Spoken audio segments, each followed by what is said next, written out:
Hello and welcome to Make It Make Sense. I'm Alex Kenlin, your host, and as always, we're trying to make sense out of contemporary issues and coming to terms with what's going on in the world. And joining me today is Dr. Diane Wilder. Doctor, hello, welcome. Hello, I'm glad to be here. I'm starting the timer so we don't go over here. There we go. And what I wanted to talk about, and we can get, obviously you have bona fides. I mean, you're wearing a lab coat after all. But we wanted to talk about this trend we're seeing, encouraging people to go on water fasts. Mm-hmm. And apparently this is a terrible idea. Would you agree? Well, the body's an amazing thing, and it is in perfect balance all the time. Mm-hmm. So what you do to part of it, you do to the rest of it. So you can't just consider the benefits of any type of activity with the body without thinking about the repercussions in the rest of the body. So when I looked into this subject, the question is why? Why do people want to do this? And there are good reasons. People feel like maybe they've overeaten during the holidays. They want to do a reset. They want to do a metabolic reset. They perhaps want to do a toxic cleanse in their minds.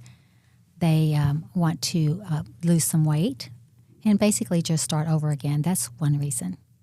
Are you seeing anything else? Well, it's funny you bring this up, and because I did go on TikTok and looked up water fasts, because I'll do anything for our viewers. And people actually talked about having this sort of spiritual experience while on, and we're talking about, in some cases they were talking about a 96-hour fast of nothing but water. Mm-hmm. Which, by the way, I say water like this because I'm originally from the Northeast. I can tell. Yeah, Thank you. That's the one word that's stuck with me all these years, all these decades. Down here we say water. Water, yeah. See, I should work on that, but I'm fine with who I am. But that's what as you talk about the body being an amazing thing, I was really interested that somehow this becomes to these people, these very much adherents of this, becomes a physical sensation or a spiritual sensation that they can feel physically. Mm-hmm. And what's going on there? I think it's there's certainly a place for fasting for people and prayer and meditation, and those practices have gone on. When you look into the recommendations for that, there is the immediate effect that sometimes people feel where they feel hunger, maybe feel headachy, but then you do start to get a sense that the hunger pains go away. And sometimes people feel like that their minds, their thoughts, even their activities get cleared out so that they have clearer focus. And that can actually happen without fasting. But if you think about having a schedule where you are committed to really putting the time into minimizing any type of distraction or any type of endeavor that would take that away, then you've got the time to think about things, be aware of things, listen to your body, listen to yourself, listen to your feelings, and be open to particular writings or particular insights that people have. So certainly from a physiologic standpoint, you've got the ketones. You get rid of the glucose and you've got ketones, and sometimes that makes people feel better. They get a little bit of energy. Other people never really get there. They get into more irritability. That's not what you're talking about, because you're really talking about the people who seem to derive great benefit from fasting on water, which a water fast, of course, as you know, is just pure water, 2 to 3 liters a day for a minimum of 24 hours up to, I think some of the things we've read about are the 5-day fasts. Mm-hmm. So if I understand you correctly, it's not the water fast that's developing this spiritual awakening, as it were, but it's the fact that they're actually focusing on something other than eating, for example. I think when you clear away the maintenance of your body, all of the things, the nutrition, the activity, all the types of things like that, and you focus just on drinking the water truly does have physical effects on the body, and you do feel those things. But I do think that to commit to a 5-day fast like that, you have to put a lot of things aside. Mm-hmm. And sometimes the energy isn't there. Sometimes people aren't able to function totally like they normally do. Other people say they do.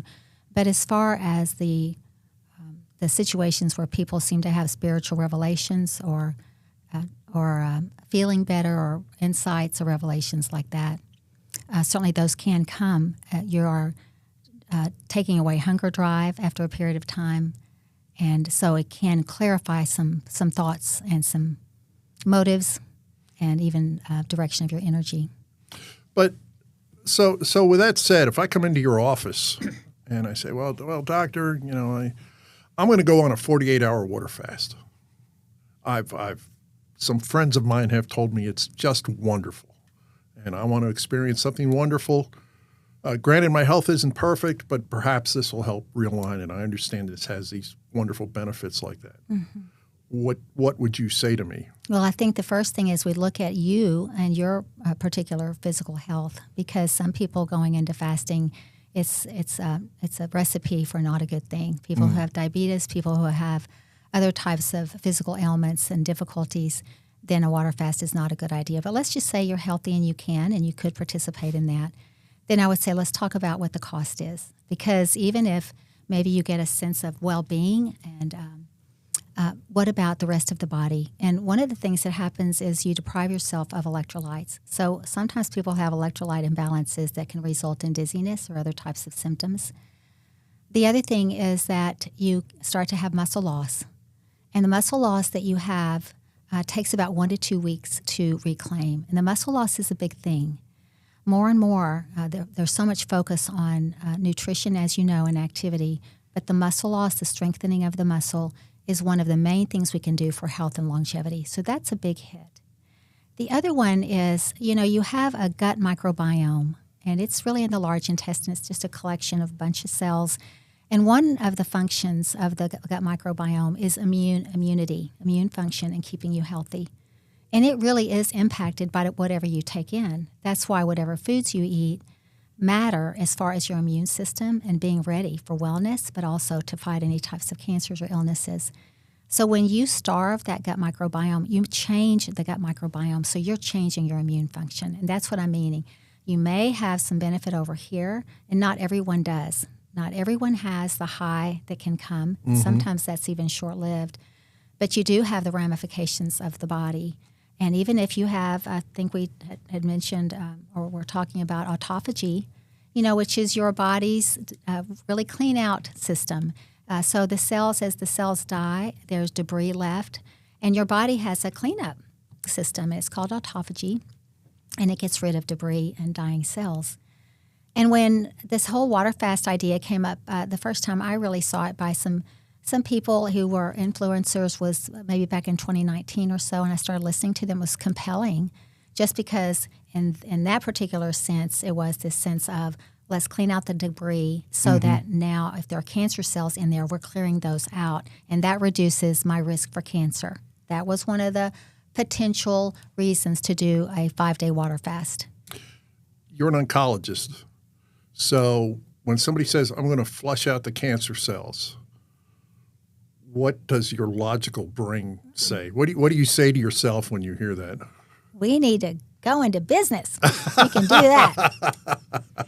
Because that just doesn't happen. And there are no data. It was really based on some animal data that people saw, but it doesn't translate into human data. We do not have any data that says that autophagy clears out cancer cells or precancer cells and reduces the risk of cancer. That is not the purpose of autophagy in your body. It is not a cancer cleaning out mechanism. Okay, let's make sure we understand what autophagy is. Perhaps you can help. Yeah. When you have cells in your body, they live a certain amount of time and then they die. Sure. And when they die, they release different products into the blood system. And so you have little cells that come in and clean that up, and it gets rid of that cellular debris so that new cells can come. Sure. And that's the whole idea, is you get rid of the cancer cells and you bring new healthy cells to help then fight cancer. But that just isn't the case in the human realm.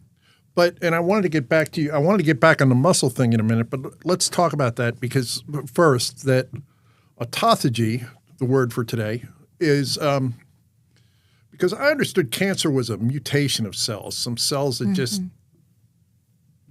took it upon themselves to go in a different direction. Cancer is caused certainly by genetic mutations, but that you can inherit from relatives, but it is also caused by hits to the DNA.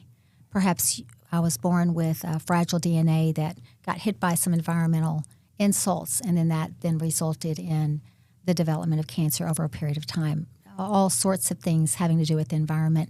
Certainly we now know food plays a role in that, and that's really one of the wonders, is that you can control your body and your risk for cancer by controlling your activity and your nutrition.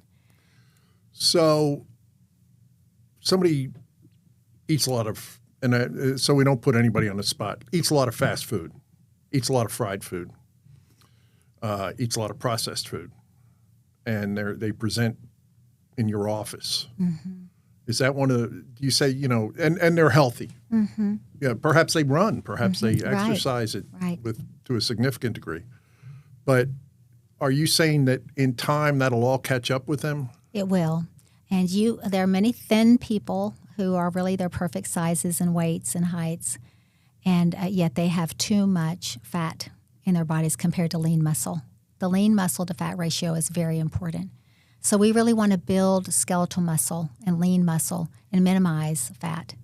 And so when you eat processed foods, the way the body works is that it converts it into fat over a period of time. Well, and this is something you've done a lot of research on, and of course you're with KARK, but what do you eat? When I was in my 20s, I married a man who had type 1 diabetes. He'd had it as a child. And I'd always been interested in activity and nutrition, but with him, I was in the training ground. I was an apprentice. And I learned very quickly how important activity and exercise was, including strength training, weight training. And then I learned really about, I'd say, the closest is the Mediterranean diet type of, where you minimize processed foods, minimize simple carbohydrates, and you maximize whole foods, whole vegetables, whole fruits. You maximize fiber. You maximize good proteins. So it was all well-rounded, but it had a bit of everything. Well, and I noticed you went to exercise first. Mm-hmm. So I can't eat my way to health. No. Are you sure? I wish. I've tried it. And where does pizza fit in this metric? Well, we're into moderation. So there are places where you've heard the 80-20 rule. Maybe that's even a little bit too generous, but basically where you have your dietary plan and you stick with it, but you still enjoy life. You still have the certain pleasures here and there, but I say that the sizes are not portion sizes, American portion sizes, but they're appetizers. Yeah. So if I want to have a piece of pizza, or maybe I get a piece, or maybe I plan ahead. I'm going to get one and a half pieces, or I get this many, and that's all I get. Or if I'm going to have chips, I'll count out 10 in my mind. But I will have limits to what I do as far as that. The other point I've thought about this a lot from the exercise and the nutrition standpoint, because I think you can't exercise your way totally into health, but the diet matters a lot. So I can run and build muscle, but if I'm not eating the right things, then I'm going to be hurting my gut microbiome and my immune system. And we're back. I'm Alex Kenlin. I remain Alex Kenlin, and I'm here with Dr. Diane Wilder, here from KARK.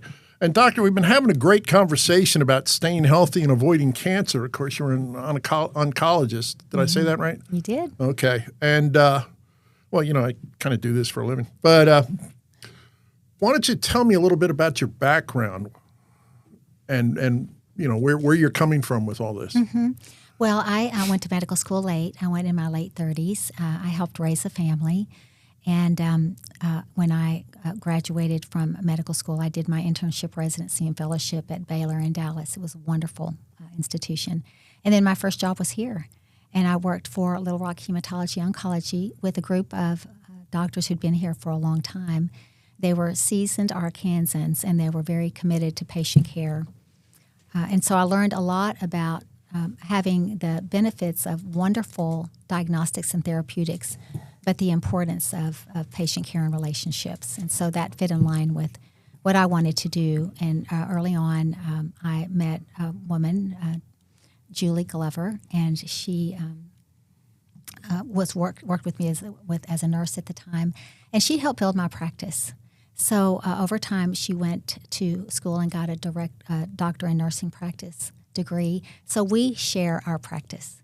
And it isn't just us. We have a team of registered nurses and a team of patient service specialists who all share a common goal, and that is, yes, we want to provide the best treatment that we can, but we also want to provide the best prevention, and we want to be available, accessible, and committed to any types of emotional, relational, spiritual issues that can arise. So, oh, really? Mm-hmm. Before we get any further, and I want to cover up, in fact, I'm writing down emotional. I have a question for you. I ask for professionals in all sorts of fields, and no different from you. So you've been doing this for a while. Of course, you're very experienced.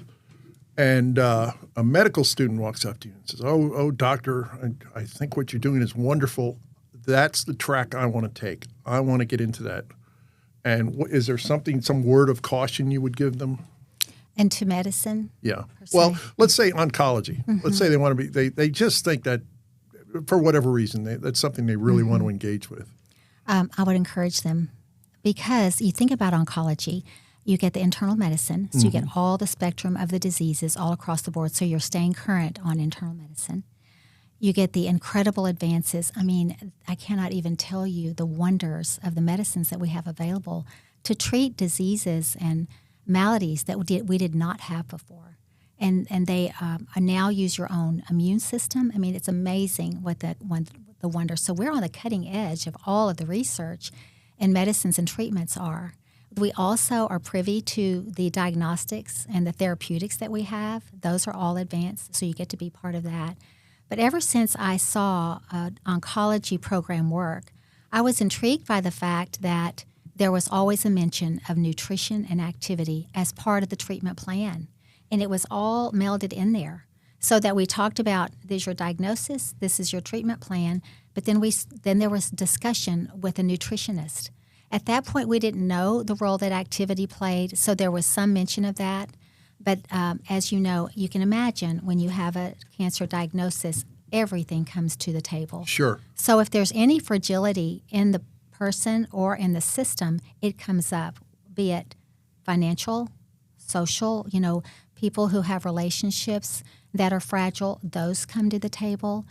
People who are barely coping with their lives as they are. Then you have the added challenge of a cancer diagnosis and treatment and all that it entails. So it brings up a lot of challenges for people, and we want to address all of those. KARK does too. We're really just being in the hands of KARK when we do that. So this is rapidly turning into an interview that, and I'm not going to spring this on you, but we could easily go on for an hour because I'm taking a lot of notes here. But I did want to go back on something we talked about. So we started this conversation talking about the false economy of water fasting, extended water fasting. And, of course, as you know, that's become popular on TikTok. It's become so popular on social media. And one of the things you brought up in our first half was the muscle wasting. Mm-hmm. And it takes a while to get over that muscle wasting. Right. But does muscle wasting include the heart? Yes, it does. It's just any muscles in the body. Now, that won't be the first place your body from which it draws. It'll draw from the long skeletal muscles before it draws from the heart. But you look at people who have not been able to eat for a long, long time, and you see them certainly get thinner with muscle wasting, but also over a period of time, your organs simply can't function. Sure. Well, let's keep going, because you also said something else here that I thought was just fascinating. You were talking about the emotional cost, and as you were looking at the whole body patient, or the whole being of the patient, I suppose. How do you contend with that? What do you run into with that, and what do you do about it? We, for one of the beautiful parts of what we get to do is we get to hear people's stories, and we get to build the relationships, and we get to know them. And that isn't a part of the plan. That is what we want. That's the heart of everybody that we want. That's why people go into medicine, is they really love that. And if you think about it, we have the honor of being privy to people's hearts and to the things that are challenging them. And so we're recipients of that. And what we do is we try to do some things that are simply practical. If there are financial needs, if there are housing needs, transportation, we have a group to whom we can refer those patients. Sure. But many times people hit the whole idea of suffering. and I've lived a good life, and I'm suffering now, and how do I deal with that? And people will come in terrified. And you can imagine, you're independent, you're living your life, then you come in, and you're totally vulnerable, and you're totally fragile, and then all of a sudden you have no recourse. You put yourself into my hands, and I'm in charge of the treatment. I'm dictating everything, and then all this wonderful life you've had. And you can't help but have people raise the question about suffering. So what we say is, you're not alone, and we'll be with you. And that you hang in there. We say, just keep walking the walk. Just show up and keep taking the steps. And along the way, there'll be a shift, and you will see what some of this was about if you're looking. And so we encourage them. We walk along beside them. We help them any way that we can.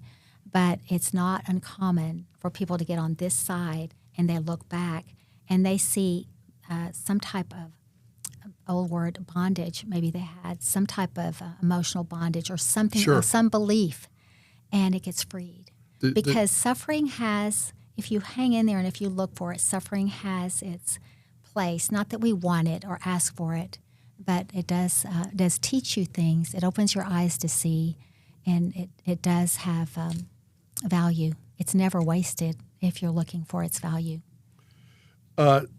Let me just say that was a remarkably beautiful thing, and thank you for sharing that. For what it's worth, I'll also add one of the reasons I like being a journalist, and this is after many decades in other careers. One of the things I really like about it is everybody has a story, and everybody wants to make sure you get it right. And I couldn't help but think that as you were talking about that, because aren't humans just wonderfully complex and yet simple and yet complex? Yes. And And, I call the patients that we have here, I call them so many times the salt of America. I mean, you see people, when you see the grandparents who live on Social Security and they've saved their money, little bit of money after they're working really, really hard, and then they're raising grandchildren, and they adore those grandchildren. They'll do whatever it takes, but it is at great sacrifice to be able to do it. They don't talk about that in any way except this is what I want to do and I'm going to do, but you see the cost for them.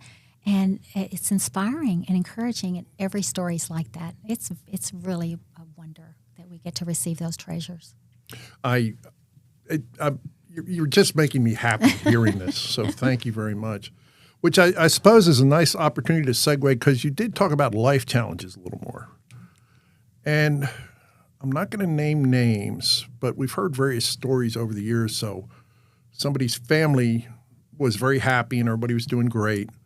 And then a trauma came along of some sort or another, something that really impacted the family. And somebody's who had been diagnosed and treated successfully for cancer in the past, and suddenly one of the surviving members of the family, that cancer flares up again, as though that stress has somehow induced this this mutation of cells. And is that, does stress, I realize stress has a detrimental effect on our hearts and on our bodies, but is stress a conceivable contributor to cancer? Yeah, and people will ask me that, and so I'm really very careful about that, just because, of course, you look for why. If I didn't inherit a gene that causes cancer, why? I've lived right, I've lived healthily, I have nothing that I can think about that caused this. I mean, that's more often than not, and people will think it's stress. Well, certainly stress has its role, but it is not, in my mind, a direct cause of cancer. Think about people who've gone through stress, incredible stress, through wars, through deprivation, through all types of trauma, and never, ever get cancer. So if it were, then those people would be getting cancer as part of it. Do we want to minimize stress? Of course we do. It's just like we want to control any other parts of our bodies that maybe are out of balance. Back to the same discussion, I'll say to people, especially women who come in and they're taking care of everything and everybody, but maybe haven't focused on their own needs. And then they get stressed because they're stressed, and they feel like they're adding to stress. Well, we don't want it. We don't want to put anything on their shoulders. We don't want one more burden for people to bear. And so we want to minimize it for lots of things, for emotional health, for social connection, for all those other things, as well as for the body. But as far as a primary contributor, that's not, I would say, more inactivity and bad nutrition is more important than that. As much as I hate to talk about activity, because I'm pretty sure I'm in the before picture, So we met out here by my desk, and we walked up the hall, which for me is quite a bit of exercise for a work day. Excuse me. And somehow I think I'm going to say, well, for example, I've been gesturing with my pen while we've been talking. Am I getting enough activity in? Well, it's a wonderful thing that you're gesturing with your pen and that you walk down the hall. You are a joy. But, and when you start to do those activities, then that pulls you into desire to want to do more. Don't you want to do more after this little discussion here? Of course I do, Doctor. And so that's the big thing is the shift. People will say, how do I get started? They did an interesting study about depression. And they showed people who were given antidepressants plus exercise or exercise, and all three had equivalent outcomes. Now, I don't know the specifics of this, and you can't just market that across the board, but that's fascinating because just getting up and moving, your biggest risk factor, your biggest negative for your health is being sedentary. So when you're like me and we're sitting at a computer, 50 minutes we get up, we move around, we get going, we do something. Ideally, we walk outside and feel the air, feel the breeze, look at the sky, something to distract us. And it's little things like that that'll shift the way that we're feeling. Maybe I wake up and I just think, oh, this day's going to be really, really hard, and I can barely get out of bed. If I just get up and move and get up and walk outside, then my whole day shifts. So it doesn't take a whole lot, maybe a little more than raising your pen, but it doesn't take much more. This pen could be heavy. Well, I'm sure your fingers are getting some strength training. Yeah, no, I appreciate you, but thank you. So now as we go on, checking the time, we're getting low on time. Is there anything else we need to be talking about here relative to fad diets and overall health? You have to look at anything. Remember that, and I'm learning too. I'm a student. I'm no way an expert. I'm a student, but I'm fascinated by the fact that we hold in our bodies and in our capabilities a way to be healthy. And even those people who are getting cancer treatments, we know their treatments work better when they're active. Isn't that amazing? So people feel like they're coming in to see us and they say, you're doing everything and I've lost all my, and I'll say, no, you are totally equipped because you have charge of your diet and you have charge of your activity, and you get that activity going. It decreases the risk of some cancers. It makes treatments work better. It augments the immune function, and it helps to decrease risk for recurrence. We have data now. We used to not have the data. That's so exciting in our realm. So I should go for a walk every day. You should go for a walk. How long should I walk for? Even if start off by 10 minutes. Get out there even just 10 minutes. And then we talk about putting in new practices, because it's the new year, and we don't use resolutions. We really talk about lifestyle changes. Sure. And so the 3 pillars of your health, activity, nutrition, and sleep. So optimally 7 hours of sleep. So I would make one change in each one of those as a new year thought about how I'm going to change my direction. You want to hear something, and I'll share it with the viewers as well. I don't normally make New Year's resolutions, but it just happened this year. I made a decision. I was talking to the wife Monday after New Year, and I said, this is going to be the year I'm going to be intentional. I'm going to live an intentional life. Mm-hmm. And here I am, my first interview of the year with you, and I'm suddenly all the more inspired. Meant to be. So yeah, exactly. Well, Diane, thank you so much for coming by. Thank you for having me. Yeah, coming to our secret base here in the studio. Mm-hmm. And let's plan on getting together again sometime, because I got to tell you, this has just been a fascinating conversation, and you obviously have a heart for your work. I'm very fortunate that I get to think about it. It's a second career for me after being a stay-at-home mom, and then I was able to do this. I was very fortunate. Bachelor's degree at 40 years old here. Mm-hmm. So yeah. I have some empathy. In fact, my wife is the same, and she went on and got a law degree. It's wonderful. Yeah. And we're never too old, as long as we're on mission down here trying to accomplish what we're supposed to do. So. Well, I'm no kid, and I'm still shoveling coal in the journalism boilers, so there you go. And we're going to go ahead and sign off. This is Alex Kenlin with Make It Make Sense. You have any ideas, considerations, or even pitches for a story? It's Make It Make Sense at nextstar.tv.